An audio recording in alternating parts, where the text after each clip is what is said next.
Aluminum steel, and today we're going to demonstrate how to use the aluminum steel TIG rod to be able to weld aluminum to steel. Now the rod comes with a two-step process. Aluminum steel number 1, it's coated black on the tip with a black cover. Aluminum steel number 2 is coated red with the red cover. When you go to weld the steel or stainless, you're going to use the black rod. That's the one with the black tip. And what you're going to do is you're going to weld it on DC, standard technique, and you don't do anything different than you normally would do. So we're going to demonstrate that right now. And all we're doing is we're going to give it one coat or one pass, and that's so it will prepare itself for the joining the aluminum to the steel. So here we go.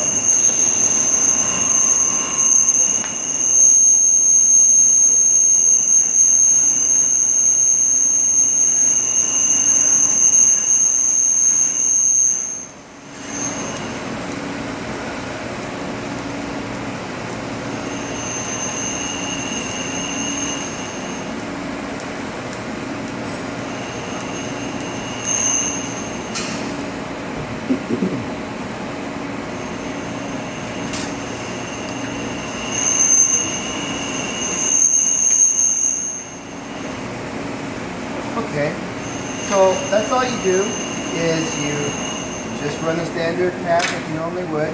And what we're using is a gas diffuser lens, and this is very important because what happens is, since we're going to be DC TIG aluminum, we're not going to have the benefits of the cleaning condensers, so we want to give the pass as much coverage and your rod as much coverage as we possibly can. Because now we're going to do join the aluminum to steel using aluminum steel number 2, and that's the rod that is coated red. Okay.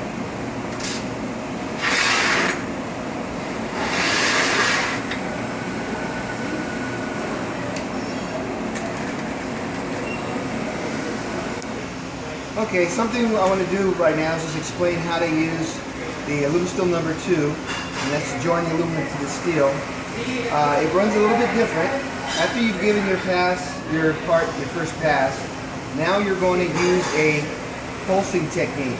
And all you do is use your foot control to do that. So what you do is, you already have your temperature set, because you just got done welding your first pass on the steel. And what you're going to do is, you're going to press the foot pedal just down a little ways to get an arc started.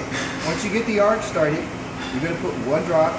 You're going to back off your torch just a little tiny bit. You want to keep it in the coverage zone, but you don't want to keep it too close to the torch because you're going to melt the rod. Because what you're going to do after that is, after you started your arc, you put the drop, you're going to push your foot control all the way down and then release it back again back to the arc temperature.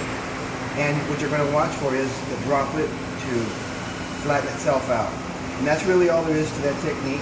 And you just continue doing that, and that's how you do the pulse TIG manual using your foot control.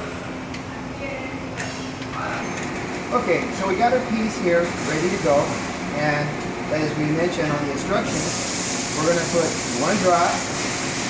After we get the arc started, push the foot control all the way down, watch the puddle flow out, and go back to starting temperature again, and then repeat the process. So we're going to do that right now.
Okay, so you can see so far how it's working. We're doing the pulsing technique.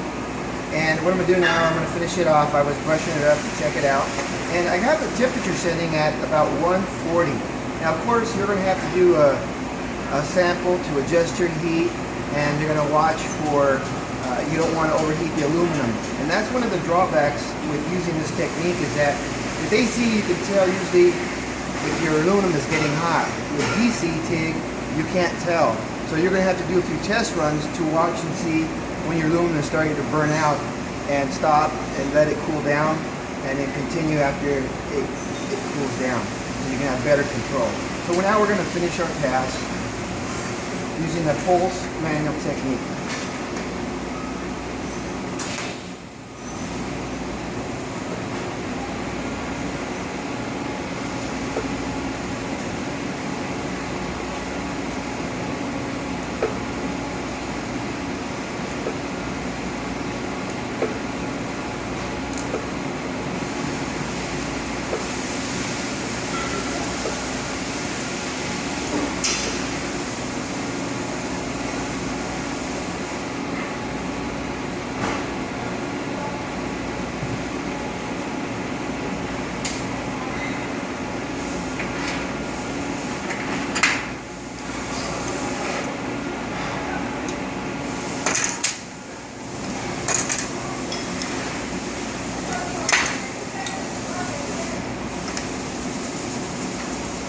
Okay, so anyway, that's basically how it works.